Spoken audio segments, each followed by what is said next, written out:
आज তোমাদের সাথে শেয়ার করছি খুব সিম্পল একটা ভেজ রেসিপি, কারি চাওয়ালের রেসিপি। কারির কিন্তু বিভিন্ন ধরনের রেসিপি হয়, অনেক রকমভাবে কারি বানানো যায়, পাকোড়িটাও অনেকভাবে বানানো যায়।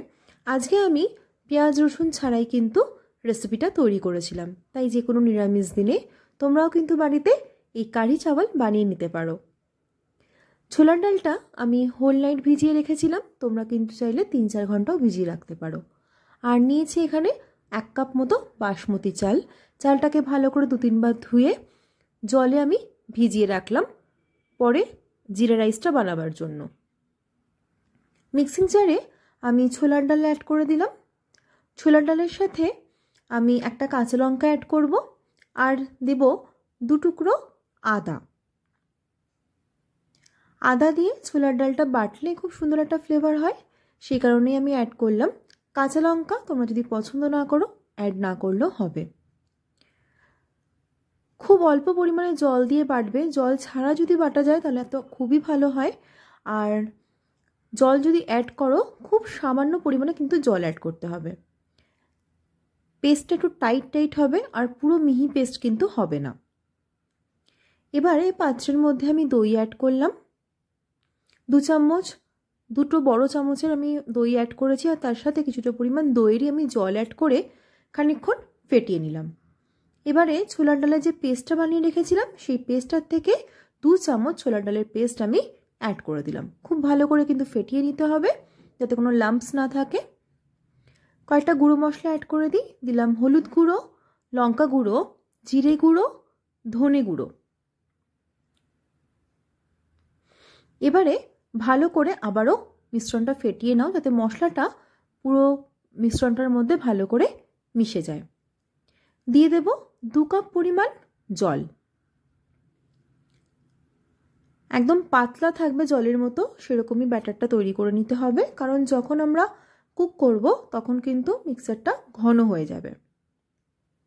অন্যদিকে আরেকটি পাত্রে আমি বাকি ছোলার ডালের পেস্টটা অ্যাড করে নিচ্ছি। ঠিক এরকম টাইট করে বাটা হবে, এতে বড়াটা খুব ভালো হয় আর কোর্সলি গ্রাইন্ড হবে, মানে পুরো মিহি পেস্ট কিন্তু আমি করিনি। একটা চামচের সাহায্যে একটুখানি ফেটিয়ে নাও।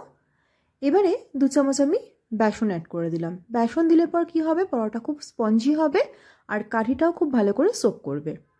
দিয়ে দিলাম পরিমাণ মতো লঙ্কা গুঁড়ো, হলুদ গুঁড়ো, জিরে গুঁড়ো আর ধনে গুঁড়ো, 1 চামচ গোটা জিরে, শুকনো লঙ্কা কুচি। এবারে দেব ক্রাশ করে রাখা গোটা ধনে। ধনে আর জিরে যখন মুখে আসবে বা মুখে পড়বে তখন কিন্তু বেশ ভালো লাগে খেতে, অতি অবশ্যই করে কিন্তু এগুলো অ্যাড করো। আর দিয়ে দিলাম 1 চামচ পরিমাণ জোয়ান, স্বাদ মতো নুন অ্যাড করে বেশ কিছুক্ষণ আমি ফেটিয়ে নেব। ফেটানোটা ভালো হলে বড়াগুলো খুব স্পঞ্জি হবে।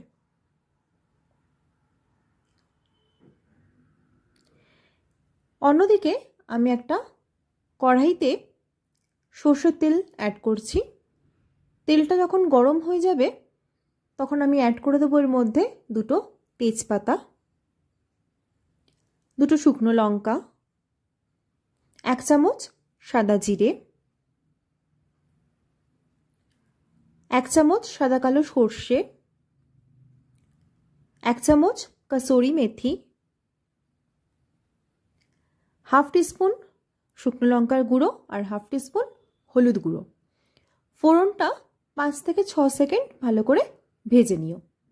তারপরে আমি এখানে অ্যাড করে দিচ্ছি দই আর বেসনের মিশ্রণটা। নিচে ছোলার ডালের পেস্টগুলো একটুখানি ছিল, তাতে কোনো অসুবিধা নেই, মুখে যদি পড়ে বেশ ভালো লাগে খেতে। এবার কন্টিনিউয়াসলি এটাকে নাড়তে হবে যতক্ষণ না ফুটতে শুরু করে। দেখবে এরকম নাড়তে নাড়তে মিশ্রণটা কিন্তু বেশ খানিকটা ঘন হয়ে আসবে। দেখো আস্তে আস্তে ফুটতে শুরু করেছে। এবারে গ্যাসের ফ্লেমটা একদম লো করে দেব আর অন্য গ্যাসে আমি এটাকে ট্রান্সফার করে দেব।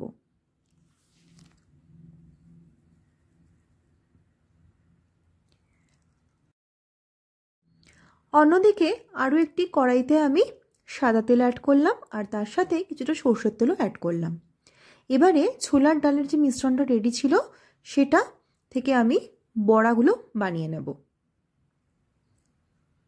ছোট ছোট বলের আকারে যেভাবে আমরা বড়া বানাই, মটর ডালের বড়া বা অন্য কিছু ডালের বড়া, ঠিক সেরকম সাইজেরই আমি ছোট ছোট বড়াগুলো ভাজতে নেব।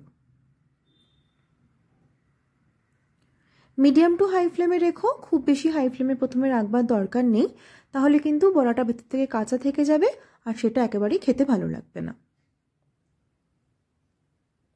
বড়াগুলো মোটামুটি আমার ভাজা হয়ে গেছে। এবারে আমি বড়াগুলোকে তুলে নিচ্ছি।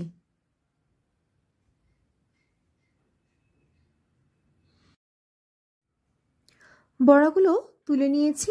এবারে আমি কাঠির মধ্যে বড়াগুলোকে অ্যাড করে দেবো। খেয়াল করে দেখো যে কাঠিটা কিন্তু আমাদের অনেকটাই ঘন হয়ে গেছে। বড়াগুলো অ্যাড করে দেওয়ার পরে আমি এখানে স্বাদ মতো নুন অ্যাড করে দিলাম। কারি রান্না করবার সময় প্রথমে আমি নুন কখনোই অ্যাড করি না, তাহলে কিন্তু দইটা ফেটে যাওয়ার সম্ভাবনা থাকে। এরকম ছোটো ছোটো টিপস যদি মনে রাখো তাহলে কিন্তু কারি খুব ভালো হবে খেতে। অন্যদিকে একটা তড়কা প্যানের মধ্যে আমি সাদা তেল গরম করলাম। তার মধ্যে একটা শুকনো লঙ্কা, একটা কাঁচা লঙ্কা, হাফ টিস্পুন গোটা জিরে আর হাফ টিস্পুন গোটা সর্ষে ফোড়নে দিলাম কিছুটা কারি পাতা। এবারে গ্যাসের ফ্লেমটা বন্ধ করে দিয়ে আমি 1 টিস্পুন মতো হিং অ্যাড করে দিলাম। আবারও ফ্লেমটা অন করে খানিকক্ষণ ভেজে নিয়ে আমি তড়কাটা অ্যাড করে দিলাম কারির মধ্যে। এই তড়কাটা থেকেই কিন্তু কারিতে খুব সুন্দর একটা ফ্লেভার আসে। কারি পাতার হিংয়ের যে ফ্লেভারটা কারিতে এত সুন্দর লাগে, তোমরা যদি বাড়িতে না বানাও তাহলে কিন্তু একদমই বুঝতে পারবে না।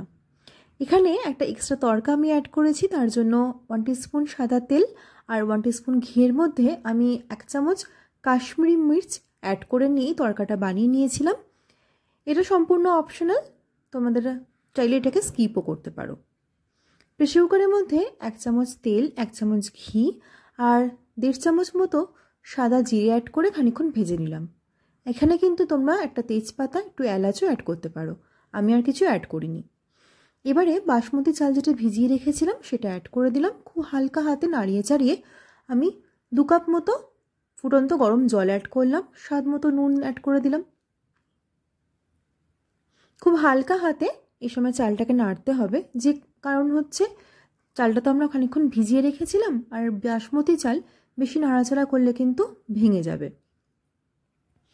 মোটামুটি আমার রাইসটা হয়ে গেছে। এবার ঢাকা চাপা দিয়ে আমি 10 মিনিটের জন্য রেখে দেব। একদম ঝরঝরে জিরা রাইস কিন্তু রেডি। এর মধ্যে আর কিচ্ছু দেওয়ার দরকার নেই, তোমরা চাইলে একটু ধনেপাতা কুচি অ্যাড করতে পারো, আমি আর কিছুই অ্যাড করিনি। এবার জাস্ট সার্ভিংয়ের পালা। জিরা রাইস আর তার সাথে কারি দিয়ে পরিবেশন করে নিও। আর আমি তার সাথে নিয়েছিলাম একটুখানি আলু পাকোড়ি বা আলু বড়া। কারি চাওয়ালের সাথে এরকম আলু বড়া কিন্তু দারুণ লাগে খেতে। কেমন লাগলো তোমাদের এই রেসিপিটা অতি অবশ্যই একবার জানিও। ভালো লাগলে পর লাইক করো, কাছে মানুষের সাথে শেয়ার করো, আর প্লিজ আমার চ্যানেলটাকে একটু সাবস্ক্রাইব করে যাও।